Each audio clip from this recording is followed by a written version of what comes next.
Hello, my viewers. Hello, viewers. This is welcome to this video. This is actually the first official of its kind. I am up making videos and it's very late. It's probably 1:30 a.m. But I have the urge to share because this is something I've been wanting to do for a while now. Actually, I've been wanting to share some of my stories, some of my experiences, just for in the name of content, of course. And this story that I'm going to share tonight for the first time is my first official story time. All right, so I mean, why not? Why not share this story? It's for entertainment purposes. It's for contents, just for having contents.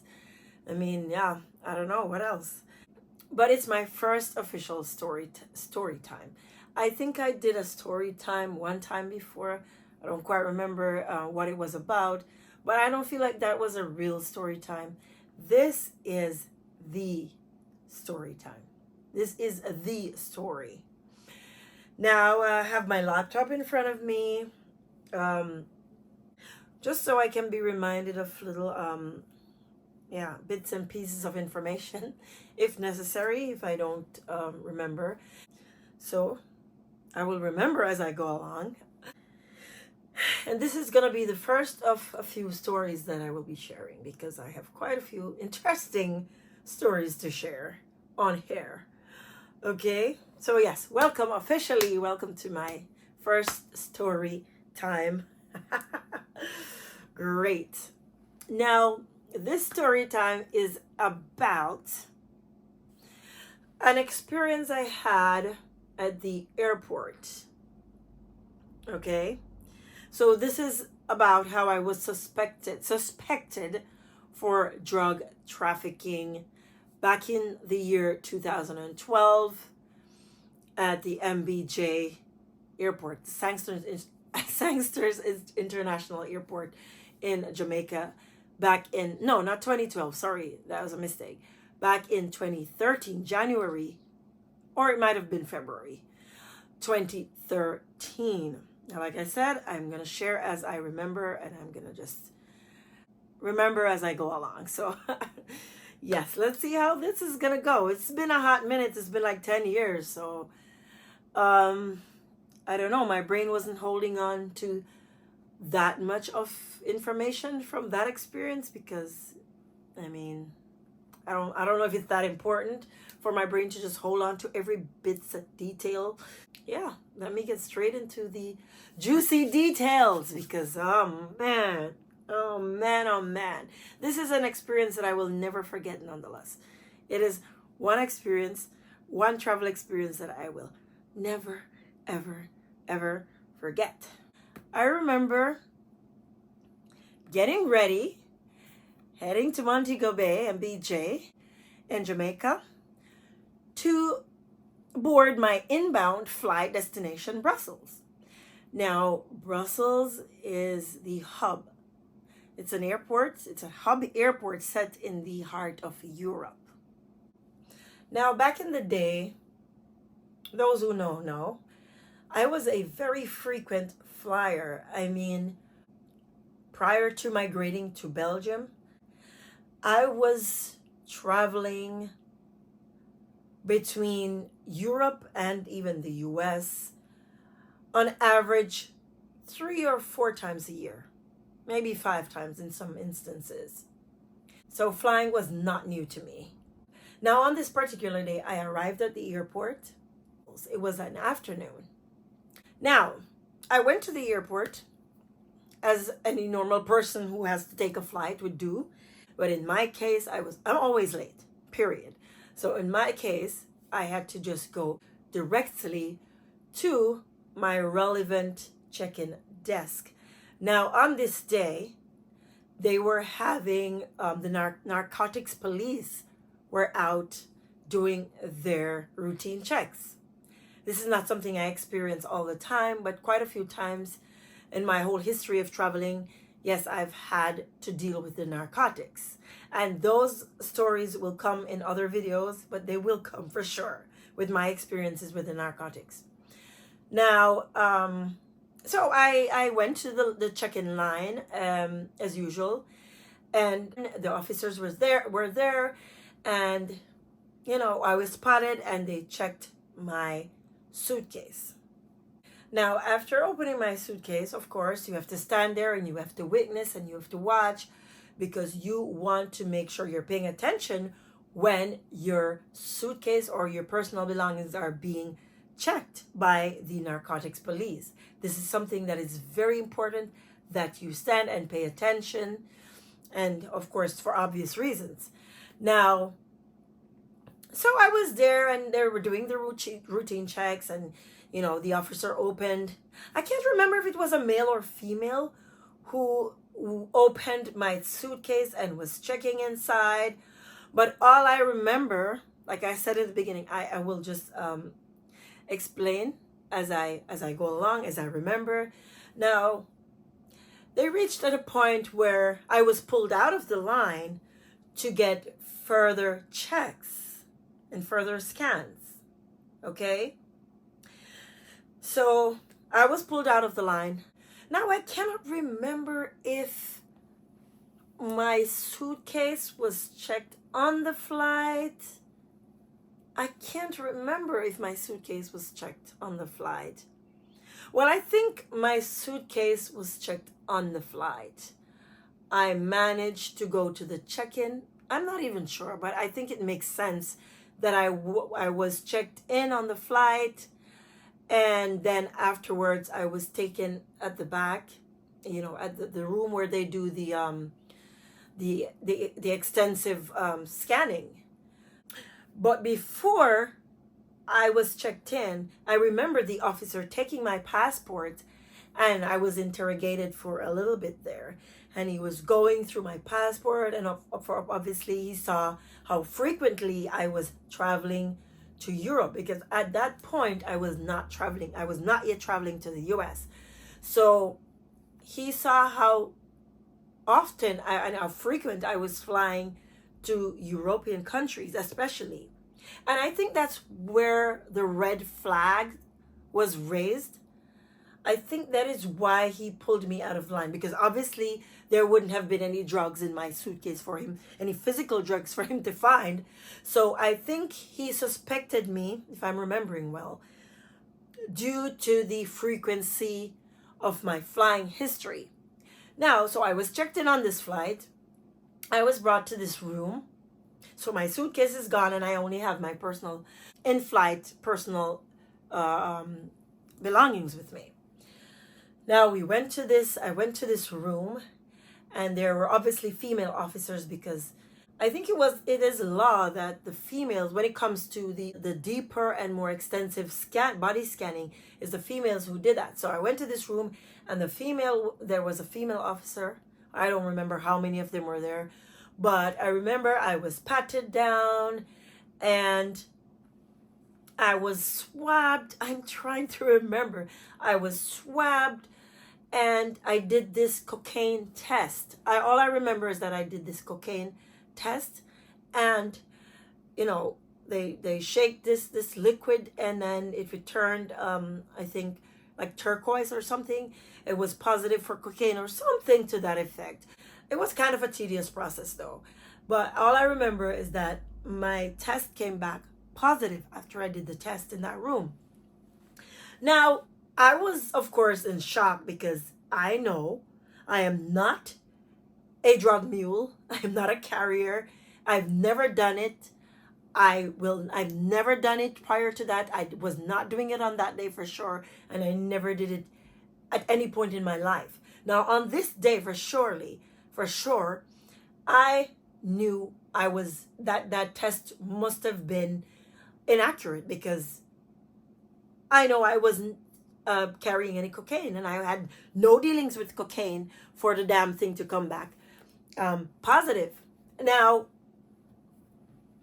I was there and I was talking with them and I was saying, but I need an explanation. Like, how would that have been possible?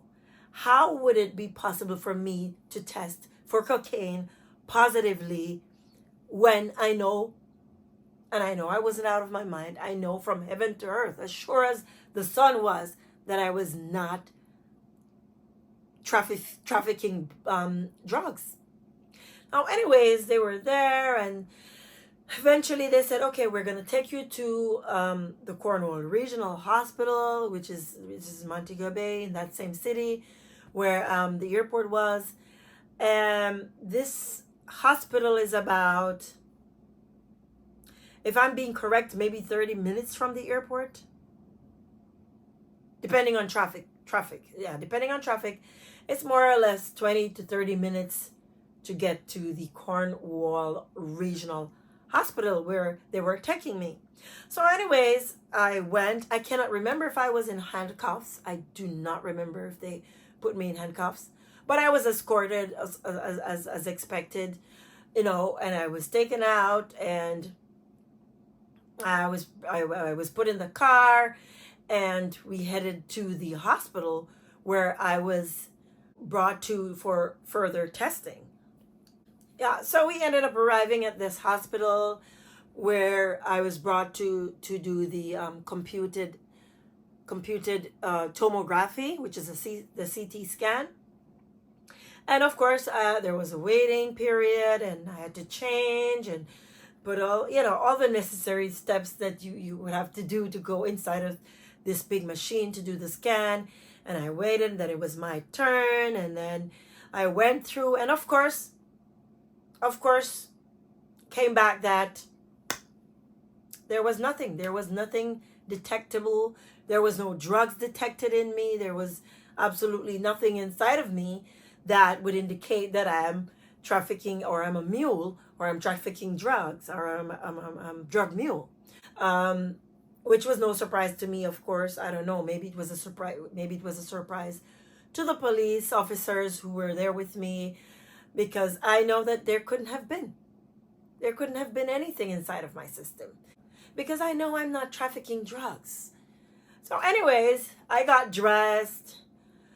The clock was ticking, at least by this time. Now the clock was ticking, and I ended up getting dressed, and we ended up leaving, and but at this time it was in the late afternoon, maybe around 4:35 in the afternoon or something like that. Now there was like crazy traffic. Anybody who knows Montego Bay knows that at this hour it's basically peak hour, or the peak hour was starting to pick up.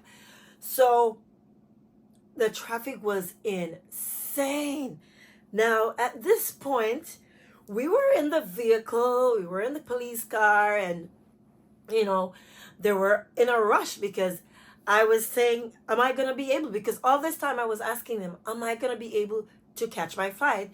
Because my flight was, like I mentioned in the beginning, was from Montego Bay to Brussels, but in Brussels I was supposed to connect and take the Thalys, which is the train, to London. I was actually going to London that day.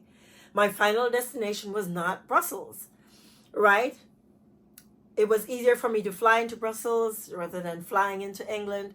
So that's how my partner at the time arranged it, that I would fly into Brussels. So I was very worried about, being back at the airport on time to make my flight.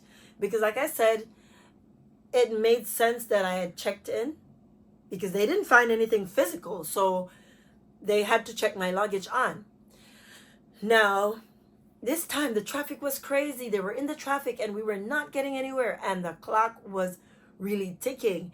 And I remember at one point they were speeding and they were speaking up, and it was so crazy. And I remember we almost had accidents at various points. And I was saying to these police officers, like, please, I would rather miss my flight than lose my life in a freaking car crash.